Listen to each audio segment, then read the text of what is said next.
Welcome to accountant exam prep. आज से हम शुरू करने जा रहे हैं एक सीरीज जिसमें हम जो बेसिक्स ऑफ अकाउंटिंग और जो फंडामेंटल्स ऑफ अकाउंटिंग से रिलेटेड जो भी आपके assistant accountant, accounts officer, junior accountant level के जो पेपर्स में जो क्वेश्चन आते हैं उनको हम कवर करने वाले हैं। कुछ एमसीक्यूज में आज कराने वाला हूँ आपको। जेवीएनएल जूनियर अकाउंटेंट और जो भी आरवीएनएल की जो वैकेंसी है अकाउंट्स ऑफिसर की, इन सब में ये क्वेश्चंस पूछे जाते हैं बार बार में। जो बेसिक्स ऑफ अकाउंटिंग होते हैं वो क्वेश्चंस मैं आज आपसे प्रिपरेशन कराने वाला हूँ। ये सीरीज हम स्टार्ट करने वाले हैं और इस सीरीज के बेस पे आने वाले टाइम में भी बहुत सारे लेक्चर्स मैं अपलोड करने वाला हूँ। तो इस चैनल को सब्सक्राइब कर लेना और अगर वीडियो यूजफुल लगता है तो वीडियो को लाइक करना, यार मोरल बूस्ट होता है। तो चलिए शुरू करते हैं हम आज के क्वेश्चंस। आज के जो क्वेश्चंस है उनका जो बेस है वो है अकाउंटिंग प्रिंसिपल्स और टाइप्स ऑफ अकाउंट्स जो हमारे थे, पर्सनल, रियल और नॉमिनल। उनके बेस पे मैं क्वेश्चंस पूछने वाला हूँ आज आपसे, ठीक है। और मैं थोड़ा पोज दूंगा, उसके बाद मैं आंसर बताऊंगा आपको या फिर मैं कुछ रीजंस के साथ बताऊंगा। फर्स्ट क्वेश्चन है, according to the money measurement currency transactions and events are recorded in books of accounts. अब इसके ऑप्शंस है कि मनी मेजरमेंट के हिसाब से currency transactions and events are recorded in books of accounts in the ruling currency of the country in which the transaction took place, या in the ruling currency of the country in which the books of accounts are prepared, in the currency set by ministry of finance, in the currency set by the government. तो आपके according इसका answer क्या होगा वो आप decide कर लीजिए। अब मैं आपको आंसर बताता हूँ। इसका आंसर है B, in the ruling currency of the country in which the books of accounts are prepared. जिस भी कंट्री रूलिंग कंट्री है, करेंसी है, उसमें जिसमें हम बुक्स ऑफ अकाउंट्स प्रिपेयर करते हैं उसी के अकॉर्डिंग हम ये ट्रांजेक्शन्स को रिकॉर्ड करते हैं, ठीक है, रिकॉर्डेड। अगला क्वेश्चन है, the determination of expenses for an accounting period is based on the concept of objectivity, materiality, matching या पीरियोडिसिटी कंसेप्ट। किसी भी एक्सपेंसेस को रेवेन्यू से मैच करने को हम बोलते हैं मैचिंग कंसेप्ट। इसका आंसर है सी, मैचिंग कंसेप्ट। अगला क्वेश्चन है, decrease in the amount of creditors result in. जब क्रेडिटर हम डिक्रीज करेंगे यानी हम हमारी उधारी चुकाएंगे, तो हमारी उधारी चुकाएंगे हम कैश में, तो हमारा कैश डिक्रीज होगा। तो यहाँ पे हमारे पास ऑप्शन है क्या कोई ऐसा? इंक्रीज इन कैश नहीं, डिक्रीज इन कैश हाँ गाइस। अगर क्रेडिटर कम होंगे तो हमारा कैश भी डिक्रीज होगा, तो ये हमारा जनरली एक आंसर हो गया। और अगर कोई और ऑप्शन है तो हम देख ले, इंक्रीज इन एसेट नहीं होता, नो चेंज इन एसेट ये भी नहीं होता, तो हमारा आंसर हो गया डिक्रीज इन कैश। अगला क्वेश्चन है, Ram purchase a car 10,000, paid 3,000 as cash and balance amount will be paid in 3 equal installments। यानी 10,000 की राम ने कार खरीदी तो फिक्स एसेट बढ़ गया 10,000 से, ठीक है, और 3,000 कैश उसने पे कर दिया और बाकी 7,000 वो क्रेडिटर में डाल दिया, मतलब 3 इक्वल इंस्टॉलमेंट में बाद में पे करेगा। यानी 3,000 कैश पे कर दिया, 10,000 से फिक्स एसेट बढ़ा और 3,000 से हमारा करंट एसेट कम हो गया, तो ओवरऑल एसेट हमारा बढ़ा 7,000 से, और यहाँ पे इक्वल इंस्टॉलमेंट में पे करेगा ये, तो 7,000 से हमारी लायबिलिटी बढ़ जाएगी। तो अब ऑप्शंस देखते हैं। Total assets increase by 10,000, total liabilities increase by 3,000, ये भी नहीं होगा, ऊपर वाला भी नहीं होगा। असेट्स विल इंक्रीज बाय 7,000, हाँ नेट असेट इंक्रीज हो रहा है, 10,000 फिक्स असेट इंक्रीज हुआ और ये 3,000 लेस हुआ, तो ओवरऑल 7,000 फिक्स असेट इंक्रीज हो गया with corresponding increase in liability by 7,000। हाँ, अब जो बाकी 7,000 बचा ये हमारा क्रेडिटर बन गया, तो ये लायबिलिटी भी इंक्रीज हो गई 7,000 से, तो ये सी ऑप्शन हमारा सही आंसर है इसके लिए। फोर्थ के क्वेश्चन का आंसर है सी। अगला क्वेश्चन है, accounting does not record non financial transactions because of entity concept, accrual concept, post concept, money measurement concept. तो इसका आंसर हो जाएगा, आपको खुद को पता चल रहा होगा, नॉन फाइनेंशियल कंसिडरेशन, यानी नॉन फाइनेंशियल नहीं करता तो वो मॉनेटरी करता है, तो यानी मनी मेजरमेंट कंसेप्ट, ठीक है।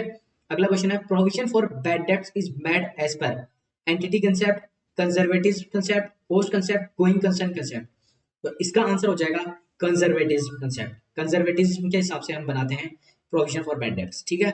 अगला, fixed asset and current assets are categorised as per concept of separate entity, going concern, consistency, time period.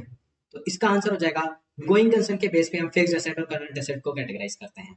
आप सब सोच रहे होंगे टाइम पीरियड कि वो 12 मंथ्स वाली साइकिल के अकॉर्डिंग फिक्स्ड एसेट और करंट एसेट को, बट बेसिकली जो बेस मुद्दा होता है उसका गोइंग कंसर्न के बेस पे होता है कि गोइंग कंसर्न है या नहीं है, ठीक है। उसकी जो वैल्यू होती है वो किस बेस पे रिकॉग्नाइज करते हैं, ठीक है।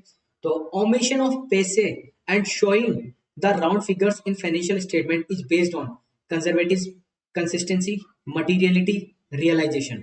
तो ये पैसे को हम राउंड फिगर्स में क्यों शो कर देते हैं, इसका आंसर क्या होगा guys?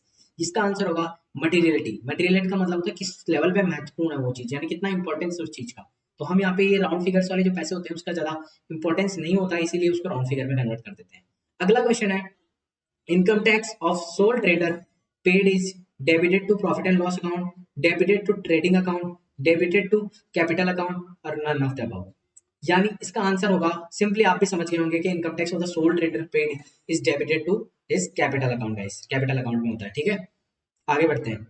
Payment of salary is recorded by, payment of salary, payment of salary is recorded by, तो हम सैलरी अकाउंट को डेबिट करते हैं और किस में दिया है, कैश में दिया है तो कैश को क्रेडिट करते हैं। तो यहाँ पे कोई ऑप्शन है क्या, डेबिट सैलरी क्रेडिट कैश, तो यहाँ पे फर्स्ट ही ऑप्शन है, फर्स्ट ही आंसर हो जाएगा हमारा, बाकी को हमको देखने की जरूरत ही नहीं है। आपको अकाउंटिंग एंट्रीज बनानी आनी चाहिए तो आप इसका आंसर तुरंत खुद ही पहला विदाउट ऑप्शन ही आप बना लोगे। अगला क्वेश्चन है, purchase of furniture for cash would, अब क्या है, फर्नीचर को हमने बाय किया कैश में, तो furniture account debit to cash, तो increase fix asset and reduced current assets.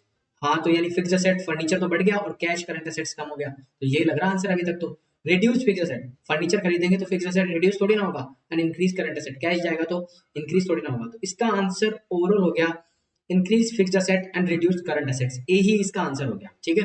12th में आते हैं, narrations are given at the end of, general entry के एंड में दिया जाता है नरेशंस नीचे, being this done, being transaction taken, being cash paid, being this blah blah blah blah, जो भी हम करते हैं, जो भी हर एंट्री के नीचे हम नरेशन देते हैं उसको हम नरेशन बोलते हैं, एंड उसको एंड जनरल एंट्री के नीचे दिया जाता है, तो इसका आंसर हो जाएगा ईच जनरल एंट्री। अगला क्वेश्चन है, which of the following is an example of personal account, personal account का एग्जांपल कौन सा है, machinery, rent, cash, creditor, rent और कैश, रेंट और कैश, मशीनरी, क्रेडिटर, तो इसमें पर्सनल अकाउंट का एग्जांपल कौन सा है, आपको देखते ही पता चल रहा होगा कि पर्सनल यानी ह्यूमन बीइंग्स या फिर किसी आदमी या फिर किसी का लेन देन जो भी हो रहा है उसमें कोई प्रेजेंस हो किसी की, तो वो ये है यहाँ पे, ये सब तो वस्तुएं हो गई, मतलब लाइक रेंट भी हमारा एक्सपेंस हो गया, नॉमिनल अकाउंट, कैश हो गया हमारा रियल अकाउंट, और क्या बोलते हैं मशीनरी हो गई, तो क्रेडिटर जो बचा हमारा ये हमारा हो जाएगा पर्सनल अकाउंट। अगला क्वेश्चन पे चलते हैं, PNL account is prepared for period of 1 year by following concept, कौन से कंसेप्ट के अकॉर्डिंग पीएनएल अकाउंट एक पीरियड के लिए बनाया जाता है, तो देखो यहाँ पे पीरियड का नाम आ गया तो हमें सीधा सीधा यहाँ पे लगा देना अकाउंटिंग पीरियड कंसेप्ट, ज्यादा दिमाग लगाना ही नहीं है हमको, जहाँ पे पीरियड बता दिया वहां पे अकाउंटिंग पीरियड कंसेप्ट लगा दो, ठीक है।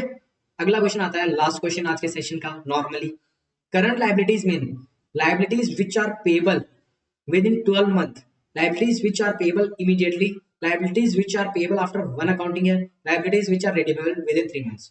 तो इसका आंसर आप सब दे सकते हैं, मुझे ऐसा लगता है, क्योंकि ये सबसे इजी क्वेश्चन में से एक है कि करंट लायबिलिटीज किसको बोलेंगे, इसका आंसर हो जाएगा liabilities which are payable within 12 months, ए इसका आंसर हो जाएगा। तो अब यहाँ पे हमारे क्वेश्चंस कंप्लीट हो गए हैं, अब मैं आपको थोड़ा सा आगे के बोनस क्वेश्चंस करा देता हूँ, ठीक है। Bookkeeping records only dash transaction, financial transaction. It is assumed that business will not liquidate in near foreseeable future because of going concern concept. Capital contributed by the proprietor is treated as liability according to business entity concept. GAAPs की full form बताइए, means generally accepted accounting principles, ठीक है। Window dressing of accounts means profit को ज्यादा दिखा देते हैं by investment, ठीक है, प्रॉफिट हम ज्यादा शो कर देते हैं, इसको बोलते हैं विंडो ड्रेसिंग, ठीक है। The accounting standards are mandatory for companies. In general, transactions are recorded on.